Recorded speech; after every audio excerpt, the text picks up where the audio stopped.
Salute न करें। राष्ट्रगान के बाद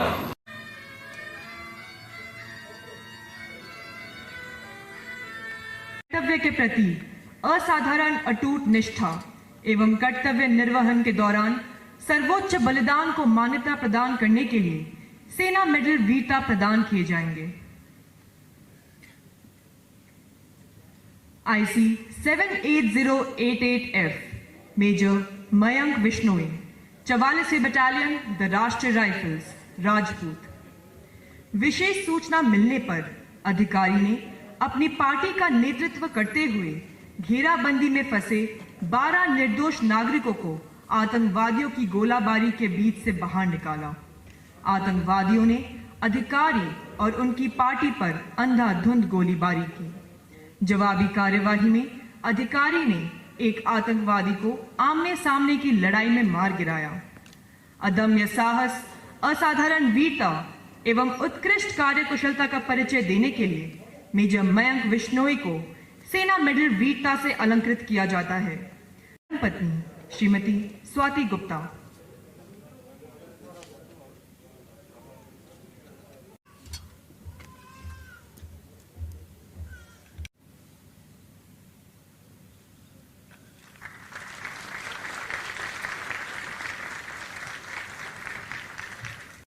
नौशेरा इलाके में दुश्मन ने संघर्ष विराम का उल्लंघन करते हुए कार्रवाई में रेंगते हुए अपनी पोस्ट से आगे बढ़े और कारगर फायर से दुश्मन की फायरिंग पोजीशन को प्रभावी ढंग से नष्ट कर दिया।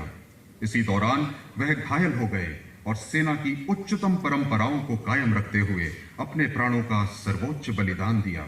अदम्य साहस, असाधारण वीरता एवं उत्कृष्ट युद्ध कौशल का परिचय देने के लिए सूबेदार सुखदेव सिंह को मरणोपरांत सेना मेडल वीरता से अलंकृत किया जाता है। सम्मान ग्रहण करेंगी उनकी धर्मपत्नी श्रीमती संगीता सांप्याल।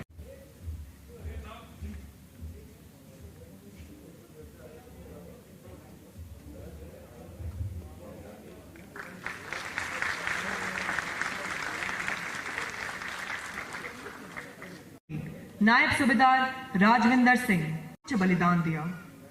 अनुकरणीय नेतृत्व, अदम्य साहस एवं कर्तव्य परायणता का परिचय देने के लिए नायब सूबेदार राजविंदर सिंह को मरणोपरांत सेना मेडल वीरता से अलंकृत किया जाता है। सम्मान ग्रहण करेंगी उनकी धर्मपत्नी श्रीमती मनप्रीत कौर। विशिष्ट पुरस्कार विजेता वीर नारी, माननीय अतिथिगण, मीडिया के सदस्य, अधिकारीगण, सरदार साहिबान, बहादुर जवानों, देवियों एवं सज्जनों, उत्तरी कमान अलंकरण समारोह के इस गरिमामय अवसर पर मैं आप सभी का हार्दिक स्वागत करता हूं। यह मेरे लिए अत्यंत गर्व और सम्मान का विषय है और मुझे यकीन है यहाँ उपस्थित हमारे सभी विशिष्ट अतिथिगणों के लिए भी ये गौरवशाली क्षण होंगे जो हम अपने वीरता पुरस्कार से सम्मानित सैनिकों के साथ साझा करेंगे। मैं भारतीय सेना की सर्वोच्च परंपराओं से विदित वीरता और बलिदान के प्रेरणादायक कार्यों के लिए बहादुर पुरस्कार विजेताओं को बधाई देता हूं। उत्तरी कमान देश की सुरक्षा के लिए सदैव तत्पर है। आंतरिक सुरक्षा खतरों के अलावा देश के उत्तरी और पश्चिम क्षेत्रों का सामना करने वाली हमारी एकमात्र कमान है। उत्तरी कमान के सभी पदों के बीच असाधारण जोश और उत्साह हमें आश्वस्त करता है कि उत्तरी कमान की सुरक्षा मजबूत कंधों पर है। कई मायनों में वर्ष 2021 भारतीय सशस्त्र बलों के लिए चुनौतीपूर्ण वर्ष रहा है।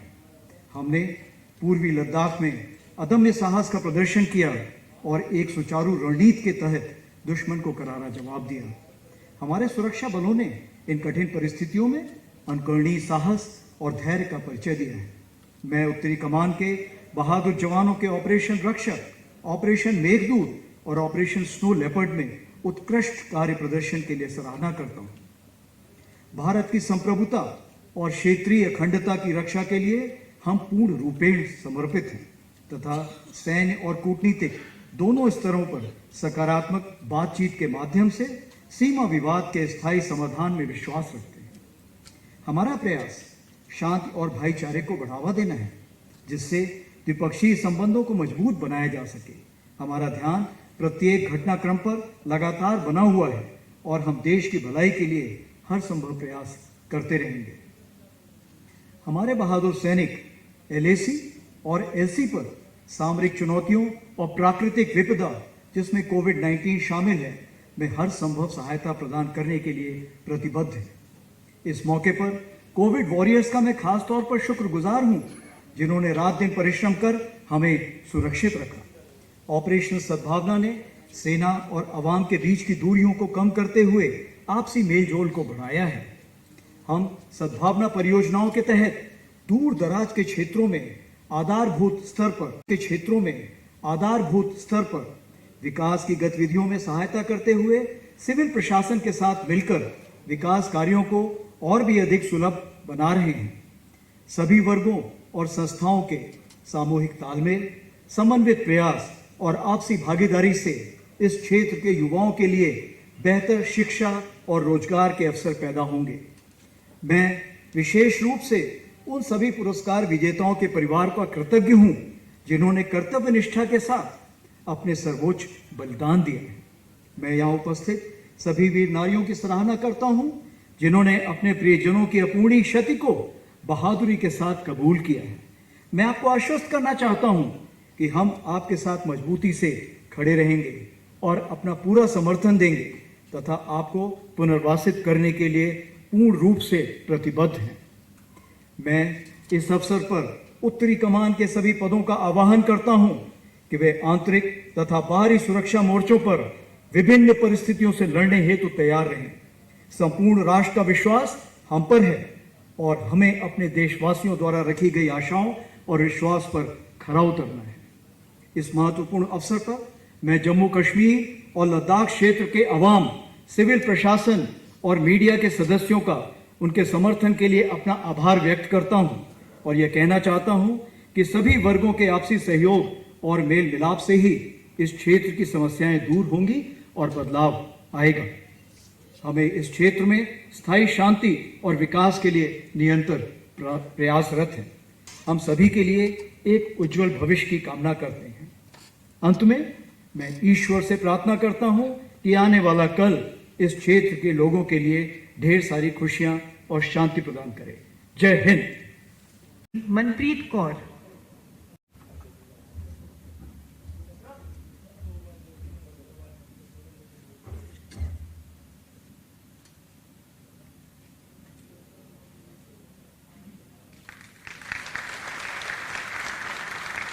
ईसवीं बटालियन द कुमाऊं रेजिमेंट मरणोपरांत इन चौकियों को भारी नुकसान हुआ।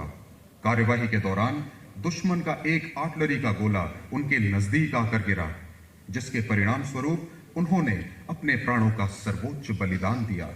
अदम्य साहस, असाधारण वीरता, अनुकरणीय नेतृत्व एवं उत्कृष्ट युद्ध कौशल का परिचय देने के लिए हवलदार गोकरण सिंह को मरणोपरांत सेना मेडल वीरता से अलंकृत किया जाता है। सम्मान ग्रहण करेंगी उनकी धर्मपत्नी श्रीमती गीता देवी।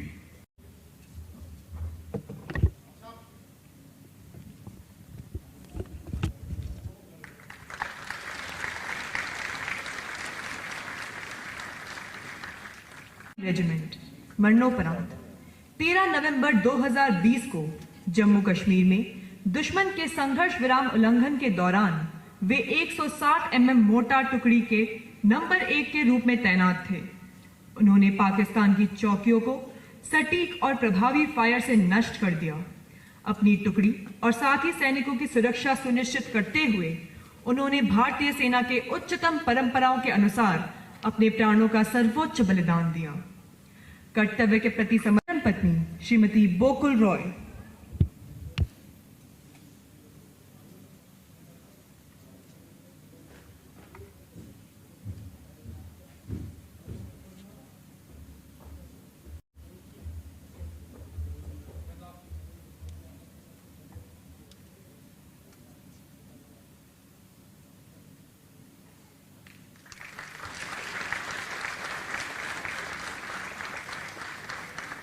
ने स्वचालित हथियार का कारगर फायर कर 2 दुश्मनों को मार गिराया। सुनिश्चित करते हुए वह वीर गति को प्राप्त हुए। अनुकरणीय नेतृत्व एवं असाधारण ग्रहण करेंगी उनकी धर्मपत्नी श्रीमती राजवंती देवी। माइक स्पीकर से पीछे बाहर जाइए करे।